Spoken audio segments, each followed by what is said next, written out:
Hello, welcome. This is Business Week coming to you from our studios here in Lagos. I am Frank Omalape. Here's what coming up in a moment. Federal government suspends shipment of liquefied petroleum gas, also known as cooking gas, to alleviate scarcity.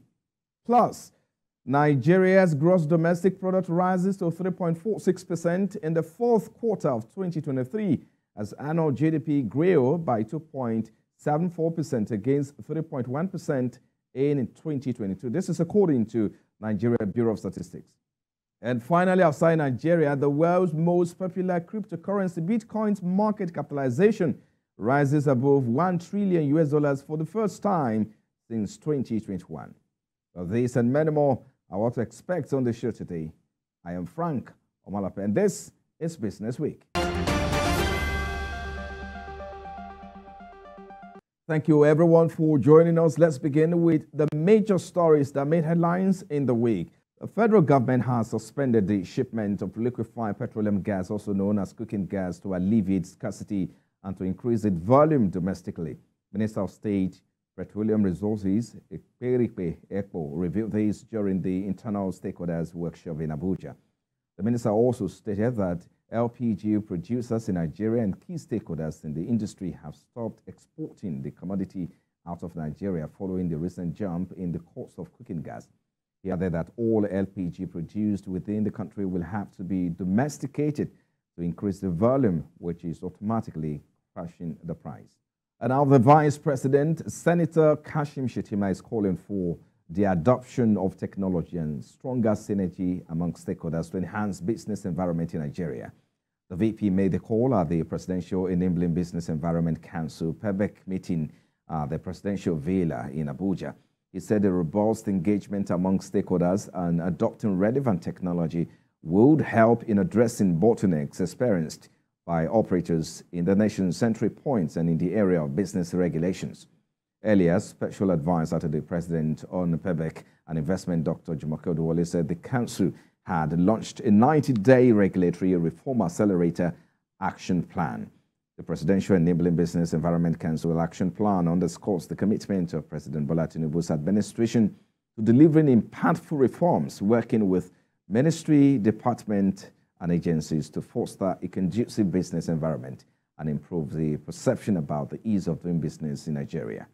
The PEBEC Secretariat has come together with a scope of a 90-day accelerator, and the ministries, departments, and agencies across all the business-related, all the business-facing sectors. And you know us for tracking, you know us for transparency. We'll be releasing an interim report at the 45-day mark, and we'll continue to carry Nigerians along. It's not an easy time. There's a lot going on. There are a lot of headwinds. We have representation on this council from the central bank. We have representation from the state government. Everybody, all hands on deck, because productivity and competitiveness for export, which is the two things that we're focusing on, agriculture for export and manufacturing for export, and all that we can use to make sure that there's productivity and competitiveness in this economy. We are very concerned about the multiplicity of agents at the airport, agencies at the airports, government agencies, and the attitude of these officers of these agencies. So it's not just about the multiplicity, but what they do at the airport, so in terms of harassing Nigerians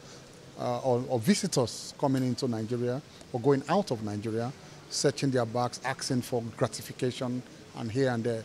The president, this government is very concerned about it. The vice president is on top of the issue. We looked at various ways to address that issue. All arms of government, we need to do what is required for this to be successful, so that when it comes to lawmaking, we are thinking of an omnibus bill, so that all the bottlenecks can be removed via a bill. National Assembly will be part of these processes, so that it is not going to be any surprise when it comes to us. We are ready to be champions for this. So Nigerians should expect a lot of champions from the National Assembly, from the executive, and in fact from the Supreme Court. Meanwhile, the Senate, through its Committee on Finance, has frowned at the 17 trillion naira loss incurred by the country on tax waivers within the last 5 years. It consequently urged the Federal Inland Revenue Service to suspend the tax waivers being largely abused and substitute them with a rebating system. The Senate's objection to the alleged abused tax waivers came to the fore during the 2024 budget presentation of FIRS to its Committee on Finance. In his remarks at the budget presentation session at the Senate, the chairman of the committee, Senator Sani Musa, told the FIRS chairman, Mr. Zak Adedeji, the tax waiver bills, which has cost the country about 17 trillion in losses within the last 5 years, should be suspended and substituted with the rebating system.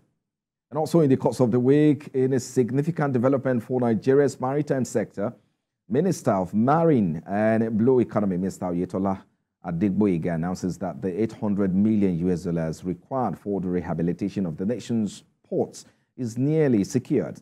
During the commissioning of 7 patrol boats by the Nigerian Ports Authority, the minister emphasized that the vessels are poised to enhance operational efficiency within a Nigerian port.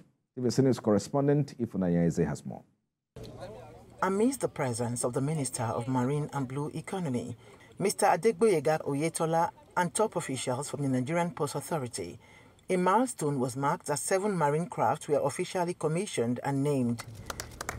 Mr. Oyetola commended the Nigerian Ports Authority's proactive approach in bolstering safety within the maritime domain, emphasizing its potential to elevate the competitiveness of Nigeria's ports.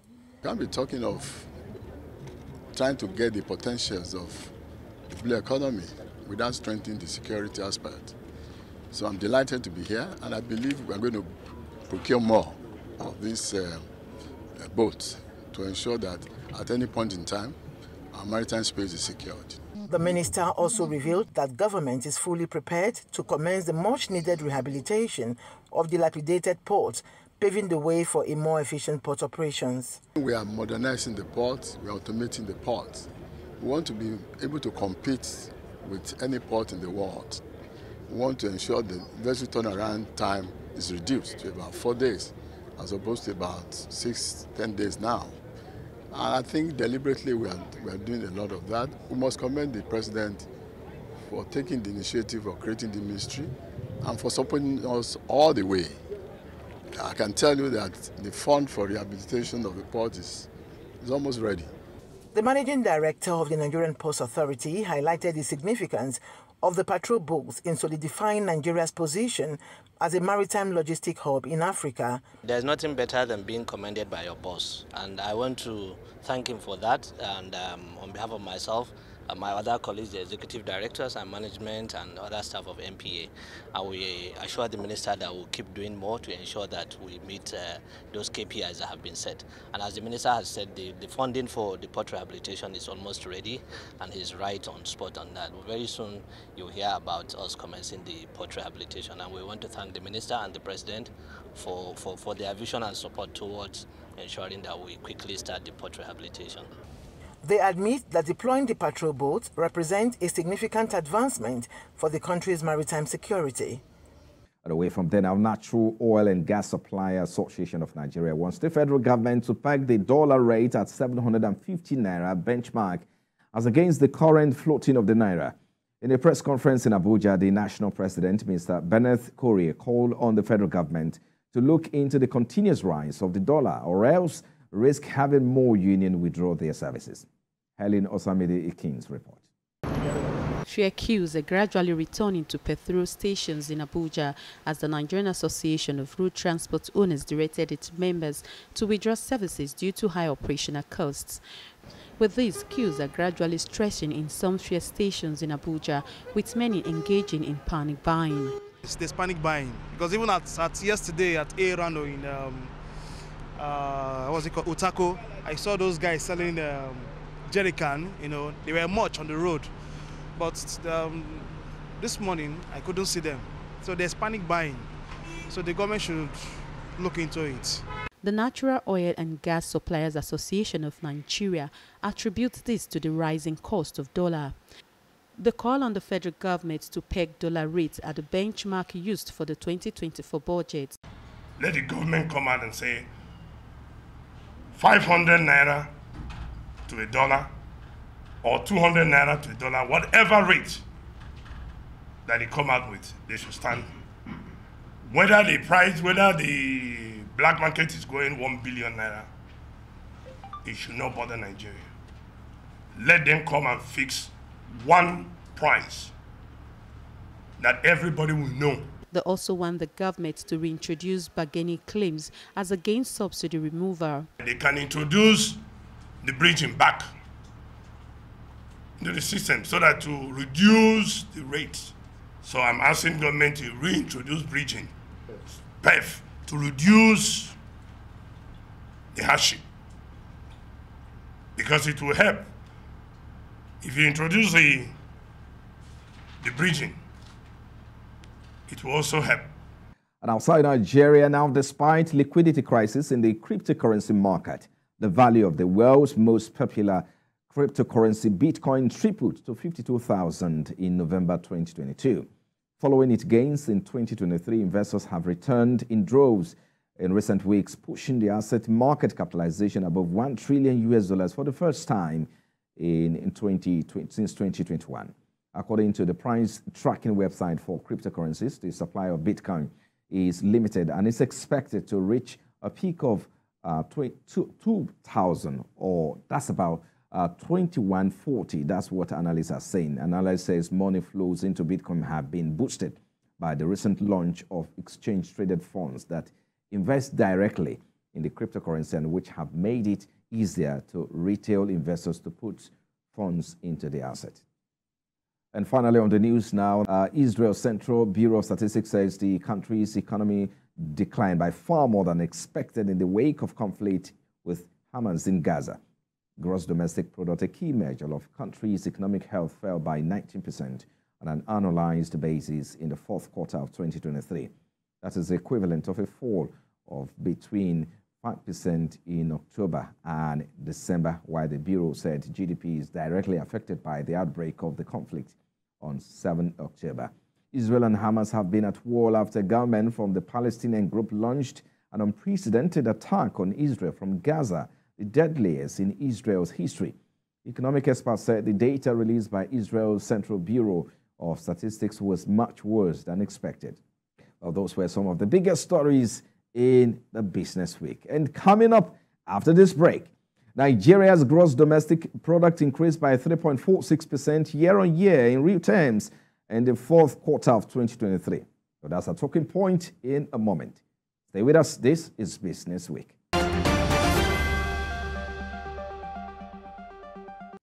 Well, thank you, everyone. Let's get into our main conversation for today. The latest report from the National Bureau of Statistics reveals that Nigeria's gross domestic product increased by 3.46% year-on-year in real terms in the fourth quarter of 2023.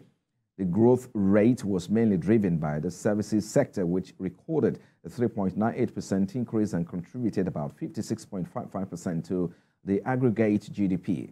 While the agriculture sector grew by 2.1%, industry sector surged by 3.6% year-on-year. On an annual basis, GDP grew by 2.74% in 2023 relative to 3.1% in 2022. Well, that's our talking point for the show. For more perspective, I'm joined by the head research unit at Imperial Asset Managers Limited, Mr. Kanayo John. He joins me virtually now. Thank you, Mr. Kanayo. We appreciate you for joining us now. Yeah, thank you for having me, Mr. Frank. Let's start this way. Nigeria's latest GDP figures, of course, we've seen that figure showing that the economy gained 3.46% year-on-year increase. But on an annual basis, it grew by 2.74% in 2023 compared to what was obtained in 2022. What factors do you suppose are driving this trajectory? Now, what are the factors that are major drivers to the GDP? We can look at the service sector, the agriculture sector, and the industrial sector. These are the three major categories of the GDP when it comes to sectors.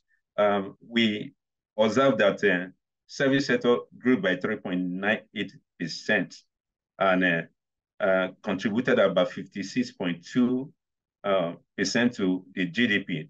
This is a major and is actually a big driver to the GDP in Q4 2023. And again, if you look at the by the time you move it to the the classification based on oil sector and non-oil sector.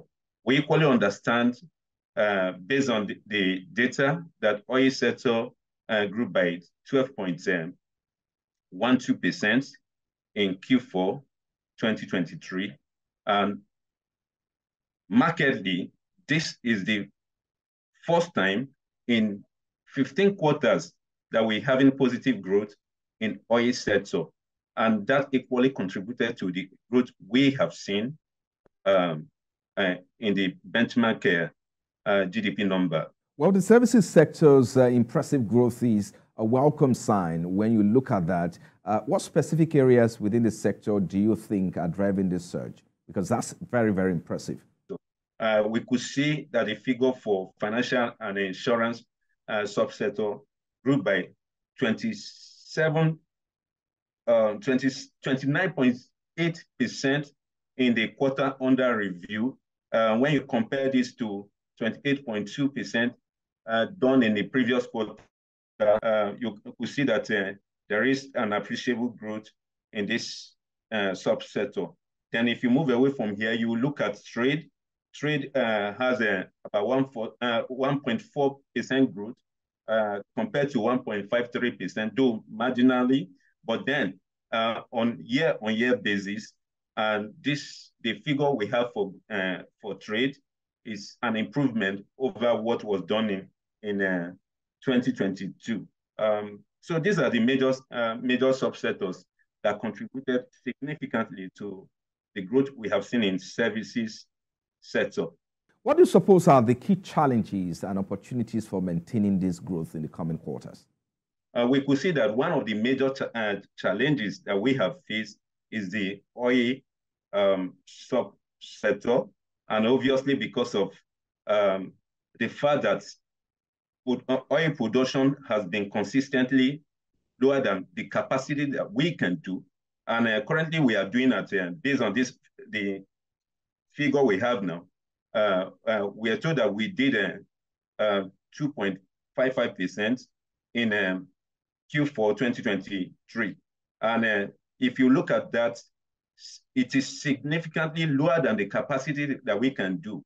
We have a production capacity of 2.345, and we are currently doing at 1.55 million barrels per day. This is area that government needs to put attention on.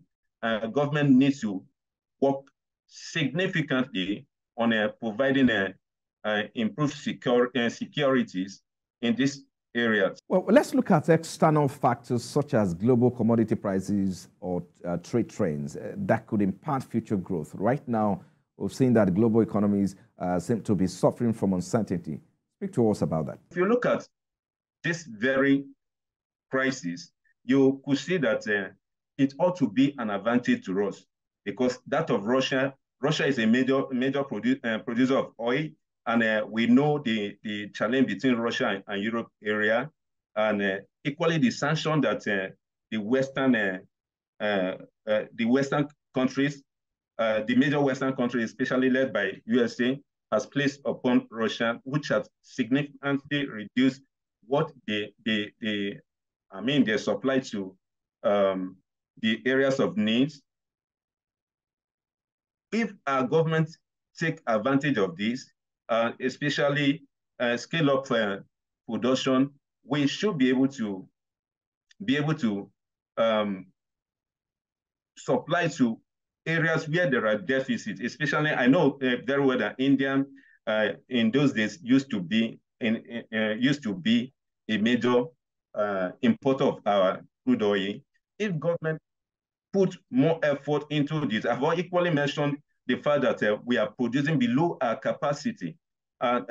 This will add up to boosting our GDP. And I think there are significant information that prices in Kano, in Niger State, and some other states in the north are coming down, especially when it has to do with grains. The government decision to release grains to farmers and to to consumers or to Nigerians is a very welcome development. Well, the question every Nigerian wants to ask at this time is, how does this growth impact, their pocket, their earnings capacity? What policies and strategies are needed to ensure this growth is inclusive and sustainable? Yeah, thank you, Mr. Frank. How does it impact the GDP growth of 3.46%? What impact does it have on the pocket of every Nigerian? It is a challenge. Yeah, our GDP has grown from 2.54% in Q3 to 3.46% in Q4. But if you look at year-on-year growth compared to what we did in 2022, you could understand that we are struggling with productive activities at 2.12% compared to about 3.10 done in 2022. It means that we are struggling with productive activities. This is not a good position to be. What a good place to leave the conversation. And thank you so much for your time, Head Research Unit at Imperial Asset Managers Limited, Mr. Kanayo John. Thank you for your time. Thank you for having me. Well, you'll be watching Business Week coming to you from our studios here. And just before drawing the curtains on the show this week, let's tell you that crypto trading platform Binance has taken some actions to adjust trading on a platform by Nigerians to address what it described as an unusual currency movement. While many Nigerians have been complaining of facing restrictions with buying and selling USDT on the platform since Tuesday, Binance said its action was to protect users and prevent any abuse. The company, however, distances itself from the forex crisis in Nigeria, saying its platform is market-driven and not intended to be a proxy for currency pricing in Nigeria. The Nigerian naira has been on a steady decline against several other currencies, with the naira tumbling to a record low of 1,830 per dollar in the parallel market in the week, while British pounds now trading at over 2,000 naira. Well, that's our show this week. Thank you for watching. I am Frank Omalape. I'll see you next week.